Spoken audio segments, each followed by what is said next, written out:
not supposed to despise. We're supposed to actually rejoice in those things.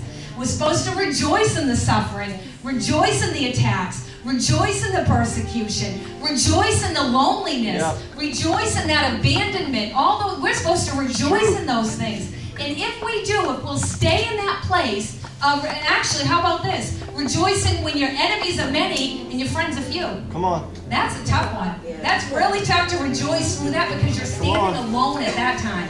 You and God alone. You've got to rejoice no matter what. And if you won't despise the small beginnings, you'll rejoice in everything that comes across your path, then what's going to take place is all that seemingly suffering is going to be erased as you go forth in the fullness of what He has for you.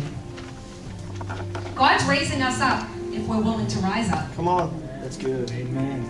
Are we willing? That's good. See, there's a big difference between desiring something and being willing to do it. Yep. See, He's doing His part and we've got our part. A lot of people forget that. Oh, I'm waiting on God. I wonder why He hasn't moved yet. I don't understand this. Well, actually, He's probably waiting on us. He's waiting on us to not despise some of these small beginnings, starters. And then also, He's raising us up. We've got to respond and rise up. And I believe you wouldn't be here tonight if you didn't have a desire for the fullness of the things of the Lord. For everything He might have for you. But are you willing? See, there's a difference between being willing to seek first and desiring to seek first. And He's saying tonight, I'm raising you up if you're willing to rise up. Not desire to rise up, but willing. Willing to pay the price. Willing to count the cost. All of that, if you're willing. Down to verse 11. Then I said to him, Zechariah is talking again here. I said to him, the angel who talked with me, he's going to ask some more questions. What are these two olive trees on the right side of the lampstand and on the left? One part I like about this is he's got to have his, he's getting a lot of revelation here. He's getting this awesome vision here. He's being shown this thing, and it's not enough for him. He wants full revelation, and he doesn't care what the angel thinks. He's going to get his full revelation. And he must not get an answer because in verse 12 it says, and a second time I said to him, what are these two olive branches, which are beside the two golden tubes or the spouts by which the golden oil is emptied out? He's still asking. He still wants full revelation. For us, let's keep asking until we have complete understanding of something that God's showing us. Because He's calling us to do a particular thing. We've got to have the full understanding of it. At least for the next step. At least for the next place. I don't think we're going to get complete full understanding of the next 30 years. But full understanding of what He's showing us for this season right now. Right now. If we don't have it, we ask Him, okay, I need to understand what's being manifested before me. What you're showing me, I need to understand. So in verse 13, the angel says to him again, do you not know what these are? Again, he says that to him. It's kind of saying, hello, you ought to know. Right? You know? Really, I think he's saying if you had dug a little further yourself, you wouldn't be asking me. Just my opinion.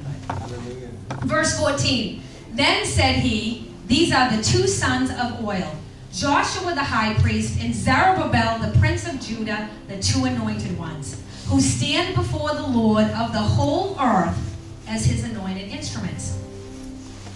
Those who are anointed and appointed and true worshipers are the ones that are going to receive that continual, ceaseless supply of oil.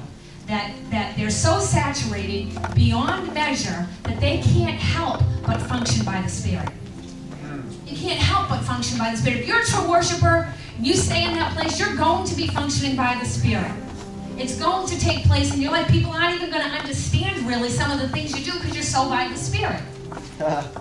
So, and I'm not saying that you don't do any of your responsibilities and all that stuff, but you're by His Spirit. Everything that you're doing and saying, you're guided and directed by His Spirit. Going forth, going out as servants, bringing His oil, bringing His Holy Spirit, bringing His hope, bringing His love, His salvation to hurting people. By His Spirit is how we're going to accomplish it. The awesome thing is, God needs us. Actually, that should be encouraging to each and every one of us. God has a plan and He has a purpose, and it's coming through us. Yes. Each and every one, He's saying, I need you. I need you to go forth. I need you to become one with me. I need you to understand and recognize my voice. God's saying that to us. I need you to see as I see. I need you to be that true worshiper. So my plan and my purpose is that I'm just waiting to activate can go forth. We're all crying out for heaven, for His will to be done on earth as it is in heaven. Yes. He's going to do it through somebody. That's right. It's not going poof.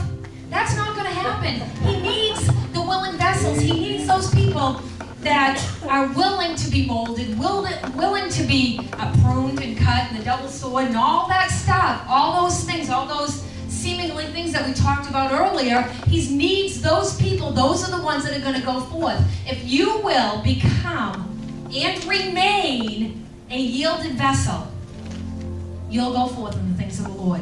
As a matter of fact, I'm reminded of Isaiah 64:8. He's the Father. He's the potter. We're the clay. It's not the other way around. We're not the potter and the clay. We don't mold and make ourselves how we want us to be. He's the potter. We're the clay. We are the work of His hands. And as we allow Him to mold us into that yielded vessel, we remain that yielded vessel, we go forth, I promise you. And everything, somebody up here at some point said the promises of God are coming forth. That's how they're coming forth. Remaining a yielded vessel to Him. Yep. Remaining molded to Him at all times. God wants each and every one of you here to know He has been bringing forth an endurance in you in this past season, in this past year. You've had to contend, you've had to endure, you've had to continue. And He has said to you, don't quit, don't quit, don't quit, don't quit. Anybody in here have that thought? I'm just going to quit. Don't quit, don't quit, don't quit, don't quit. Don't listen to that voice and don't quit. Don't quit, don't quit. I know I thought I've actually decided to forget it. Let's just forget it. Don't quit, don't quit, don't quit. And He says you didn't quit. Regardless of how you felt, everyone in here, you didn't quit or you wouldn't be sitting here right now.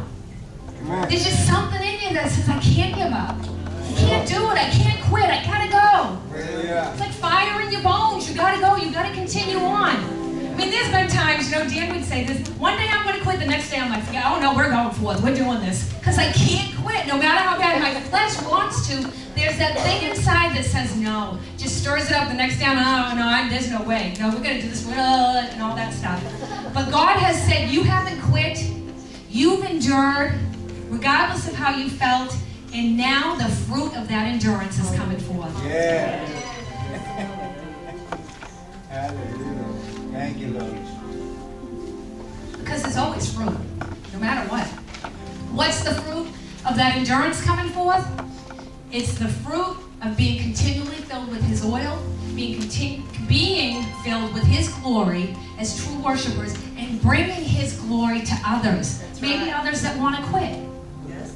Maybe others that don't want to go on and say, no, you can do this, you can do this, you can do this. God's been forming us, actually, into exactly what He wants us to be. Imagine that. Because He's the potter. He's the one that's been doing this. If we allow Him to continue to do this work in us, then we'll be able to allow Him to do a work through us. And it'll be mighty. It will be mighty. It will be that end time work that Pastor Edward was talking about. He's waiting. God has a plan and He has a purpose, and He